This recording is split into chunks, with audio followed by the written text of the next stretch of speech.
Awas, jangan sesekali kutip duit shilling kalau anda jumpa di depan rumah ataupun di kedai anda. Perniagaan anda mungkin akan gulung tikar. Zaman sekarang, walaupun kita ni dah maju, masih ada lagi segelintir manusia yang masih menggunakan sihir untuk menjatuhkan orang lain. Siapa yang tak nak duit kan? Tapi kalau anda jumpa duit di lokasi yang tak mungkin orang tak perasan duit dia jatuh, anda kena tahu duit tersebut mungkin sengaja diletakkan di situ. Shilling-shilling ni nampak macam shilling biasa je, tapi sebenarnya dia dah pun diikat dengan sihir. Dan kalau anda jumpa duit kertas yang macam ni, ada satu lidi kat tengah-tengah, hati-hatilah guys, itu juga mungkin petanda sihir.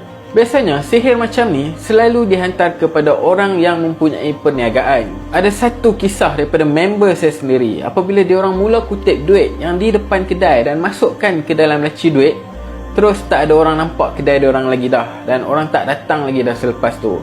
Padahal kedainya sebenarnya dibuka, tapi bila orang datang, orang nampak kedai tu tutup. Dan yang paling menarik dalam kisah dia, income restoran dia bergantung dengan duit yang dikutip hari tu.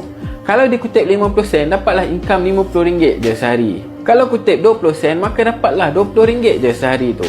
Last sekali terpaksalah tutup kedai sebab perniagaan diorang tak balik modal. Nak tahu tak tanda-tanda kalau anda terkena sihir ni?